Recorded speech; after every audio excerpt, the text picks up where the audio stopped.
Hola a todos, soy Paula, una miembro del taller de los dos relojes, y en este video vamos a ver el movimiento circular como unos conceptos de esto y un ejercicio. El problema que voy a hacer ahora es el 22 del Sabaj, así que si quieren pueden ir a verlo antes de ver este video y después volver a este video y ver la resolución más detallada sobre el problema. Así que vamos con el video. Primero, las nomenclaturas. Tenemos θ como ese símbolo de ahí, que habla sobre la posición angular y está en unidades de radianes, o también se le dice rad como de una forma abreviada. Luego está omega, que es esa W, que es la velocidad angular, y eso está en unidades de radianes por segundo. Y finalmente está alfa, que es la aceleración angular, y está en unidades de radianes sobre segundo al cuadrado. La siguiente pregunta que surge es, ¿pero qué es un radián? Un radián se deduce a partir de la relación que se forma cuando tenemos un círculo con un radio r, un ángulo θ que sostiene un arco que lo vamos a llamar d, ahí está subrayándose. Y la relación que tenemos es cuando r se multiplica por el ángulo y eso es igual al arco. Entonces, en el caso de un radián, este ángulo es tal que cuando multiplico r por un radián va a ser igual al mismo r. Entonces, en este caso lo podemos dibujar, buscamos un arco que sea igual a la medida del radio y encontraríamos la medida de un radián. Por eso tenemos que la medida de un radián es adimensional. Tenemos esa relación que acabamos de ver. Y esa misma relación se mantiene para las velocidades, donde omega era la angular y v sería la lineal. Aquí dibujamos cómo se vería esta relación. Y la velocidad angular, que sería la variación del ángulo en el tiempo, por el radio es igual a la velocidad tangencial, que es la velocidad que toca en un punto la circunferencia.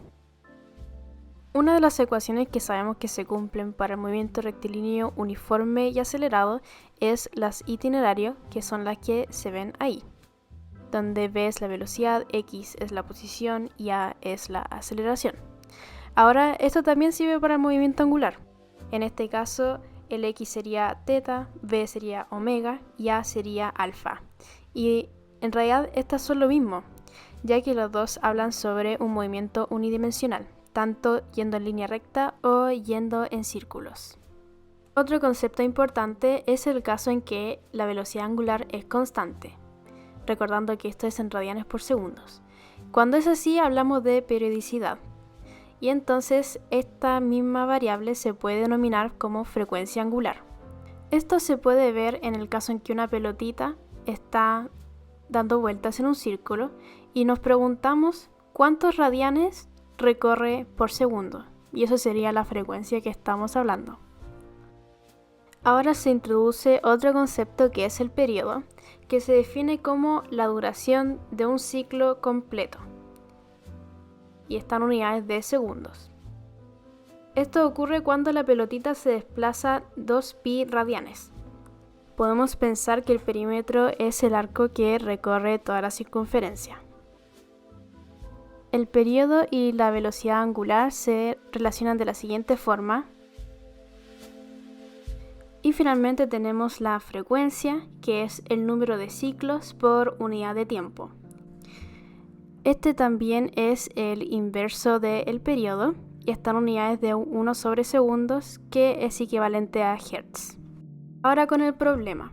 Tenemos que un anillo muy pequeño se logra hacer girar con velocidad angular constante omega a lo largo de una circunferencia vertical de radio r. La circunferencia está cortada en un punto determinado por un ángulo θ igual a 30 grados, como se señala en la figura. Y dice, al alcanzar este punto el anillo se desprende y continúa en caída libre. Lo primero que vamos a hacer es analizar bien este enunciado, ya que hay que entender muy bien el problema para seguir con los ítems que llegan. Sabemos que hay una abertura en θ igual a 30 grados y que ahí es donde el anillo se desprende y cae en caída libre. Pero ahora, ¿cómo sería la trayectoria posible de este anillo? Primero vamos a dibujar nuevamente el sistema.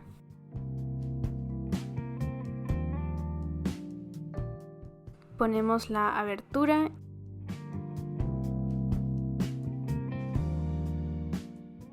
Dibujamos el anillo. Le hacemos un pequeño zoom a esto. Y nos imaginamos cómo este venía desde abajo y empezó a subir. Y venía con una velocidad angular constante. Y sabiendo esta velocidad angular, nosotros sabemos cuál sería la velocidad lineal en cada momento en que estaba dando vuelta por la circunferencia. Entonces dibujamos la velocidad lineal en cada punto, que es tangencial en la circunferencia, y bueno, también los anillos en esos puntos. Trazamos la trayectoria de este anillo y cuando se encuentra con el agujero, este cae de una forma parabólica hacia adentro de la circunferencia.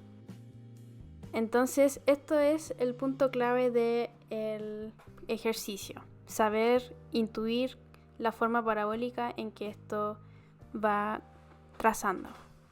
Recapitulando esto, sabemos que el anillo cuando se encuentre con la abertura se moverá siguiendo la dirección de la velocidad lineal en ese punto y como luego cae en caída libre, trazaría una trayectoria parabólica.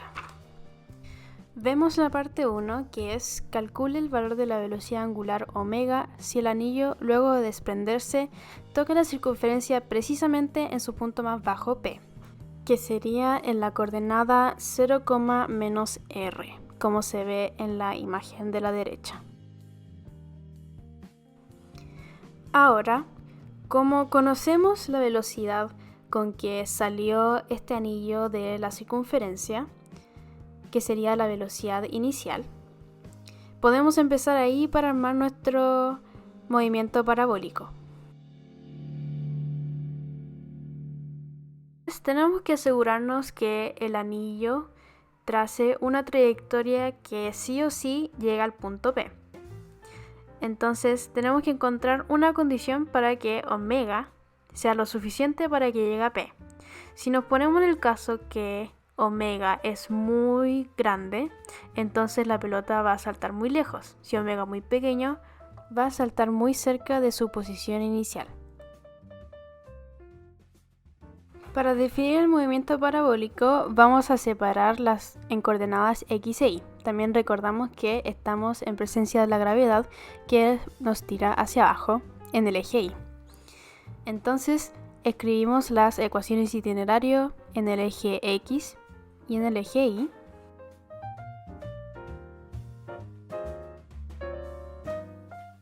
Y debemos encontrar el valor para la posición inicial, la velocidad inicial y la aceleración de nuestras ecuaciones. Sabemos que la aceleración en el eje x es igual a 0, mientras que en el eje y es menos g, ya que estamos con el sistema de coordenadas de menos y para abajo. Entonces eso lo podemos reemplazar en nuestras ecuaciones. Ahora lo siguiente sería encontrar la posición inicial de la pelotita, y eso lo podemos encontrar sabiendo que está a una distancia r y en un ángulo de 30 grados. Usamos trigonometría y podemos ver cuál corresponde al eje y al eje x. Tenemos que el eje x es igual a menos r coseno de 30 grados, ahí después pongo el menos, y el y es r igual a seno de 30 grados.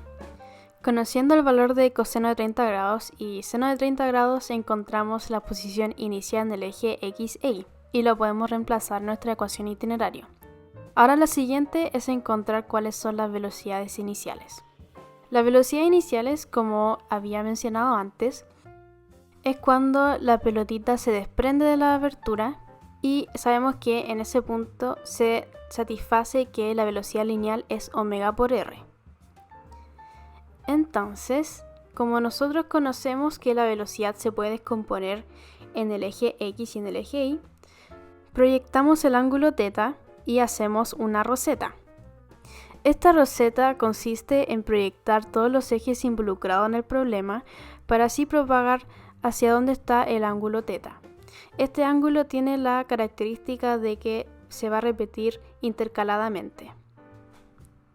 De esta forma podemos descomponer más fácilmente cuál es la velocidad del eje y, que en este caso sería WR por coseno de θ, y la velocidad del eje x, que sería WR por seno de θ, y ambas evaluadas en θ igual a 30 grados. Finalmente podemos completar nuestra ecuación itinerario sabiendo las velocidades iniciales en cada eje.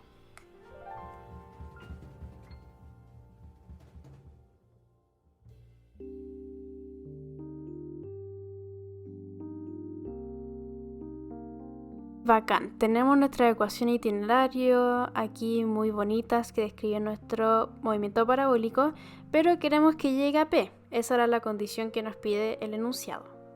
Entonces, para que llegue a P, nosotros vamos a imponer que la coordenada P, que se encuentra en 0, -r, pertenezca a esta ecuación de movimiento. Y para eso evaluamos la coordenada P en nuestras ecuaciones itinerario. Empezamos primero con el eje X. Ponemos 0 es igual a toda la ecuación del eje X y simplificamos para obtener que t es igual a la raíz de 3 sobre w. Y ese sería el tiempo que se demora en llegar al punto P. Procedemos a evaluar el eje Y con la coordenada de -r y también con el tiempo que obtuvimos recién. Y tenemos lo siguiente.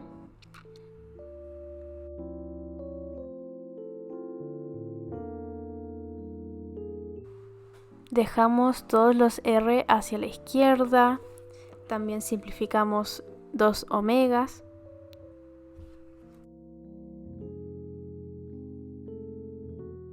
Sumamos los factores que tienen r, simplificamos los 3 y los 2 y obtenemos el siguiente valor para omega, que es raíz de g sobre 2r.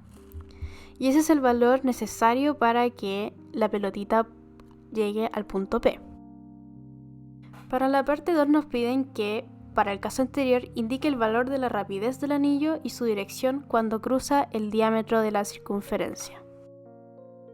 Para esta parte interpretaremos que cruzar el diámetro de la circunferencia significa que la pelotita cruza justo al medio del eje X. En otras palabras, la velocidad cuando pasa por el punto 0, 0.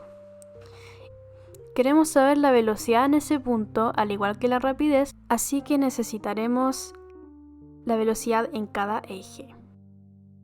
Pero primero, ¿qué es rapidez? Bueno, la rapidez se define como el módulo de la velocidad, que por definición es la raíz del cuadrado de la suma de sus componentes. En el eje X sabemos que la aceleración es nula, así que tenemos una velocidad constante. Por el ítem anterior sabemos que la velocidad de X es igual a omega por r por seno de 30 grados, y eso es omega por r medios. Sabiendo que omega es la raíz de g sobre 2r, entonces el resultado quedaría de esta forma, más simplificada. Para el eje Y sí tenemos aceleración, y es menos g. Entonces la velocidad varía, así que tenemos que justamente encontrar qué pasa en el punto 0, 0. Sabemos que tenemos a nuestra disposición las siguientes ecuaciones itinerario.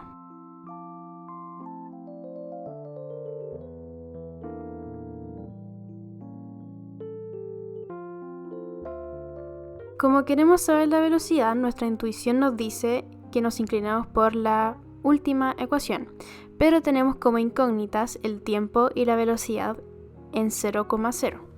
Así que no nos sirve mucho. Por ello vamos a ocupar una variante de la ecuación itinerario que resulta de jugar con las dos ecuaciones itinerario que conocemos. Lo que debemos hacer para encontrar esta variante es ocupar la ecuación de la velocidad para tener un valor del tiempo en función de las velocidades y reemplazarlas en la ecuación de la posición. Y haciendo eso obtenemos esta variante, que es 2 por la aceleración por la diferencia en la posición igual al cuadrado de la diferencia de la velocidad en un tiempo y la velocidad inicial. Para el caso del eje Y, esta variante se vería de la siguiente forma. De esta ecuación conocemos la velocidad inicial, la posición inicial y la final y la aceleración. La única incógnita es la velocidad final. Para el cambio de posición en el eje Y, lo que podemos hacer es tomar la posición inicial, que nosotros sabemos que es r por seno de teta, que es 30 grados, mientras que la posición final es 0. Entonces la diferencia entre las posiciones es de menos r seno de 30 grados, que es menos r medios. Ahora calculamos el valor de la velocidad inicial en el eje Y, y eso es igual a la raíz de 3gr sobre 8. Y con eso tenemos todas las variables necesarias para reemplazarlas en nuestra ecuación y encontrar cuál es la velocidad final. Así que eso hacemos. Simplificamos los dos y ahora sumamos los términos con gr y encontramos que la velocidad al cuadrado final es igual a 11gr sobre 8, por lo que la velocidad es la raíz de lo anterior. Un detalle que luego voy a agregar es que cuando uno le saca la raíz a una variable, la solución es más menos la raíz de 11gr sobre 8 y de ahí hay que elegir cuál signo es el adecuado para el problema. En este caso, el signo que nos tenemos que quedar es el menos, ya que la velocidad final en el eje Y apunta hacia abajo. Sabiendo el valor de las componentes de la velocidad en el eje X e Y, podemos encontrar la rapidez. Entonces elevamos al cuadrado ambas componentes, que simplificando la raíz con el cuadrado sería 11gr sobre 8 más gr sobre 8, y sumando estos dos factores encontramos que es raíz de 3 medios gr, y esa sería la rapidez. Ahora, para encontrar la dirección de la velocidad, tenemos que recordar que la velocidad en el punto que estamos estudiando tiene sus componentes en el eje X y en el eje Y. Por lo tanto, podemos decir que existe un ángulo φ que define estas dos componentes, y aquí lo podemos poner más grande. Con la relación trigonométrica de tangente, sabemos que tangente de φ sería igual al cateto opuesto, que sería la velocidad en el eje X, sobre la velocidad en el eje Y. Reemplazamos ahora por el valor que encontramos en delante para la velocidad en X y la velocidad en Y. Simplificamos los términos parecidos, agregamos el menos que se nos olvidó y encontramos que φ es igual al arco tangente de menos 1 dividido en raíz de 11, que es menos 16.78 grados aproximadamente. Entonces, si hacemos un dibujo nuevamente de cómo se ven las velocidades, la velocidad de X es muy cortita y eso hace que el ángulo sea pequeño. Muchas gracias por su atención y recuerden ir a pasearse por el Discord del taller de los dos relojes, donde pueden preguntar dudas sobre física y matemática, como también agendar horas de consulta para cualquier duda que les surja. Así que eso, que estén bien y adiós.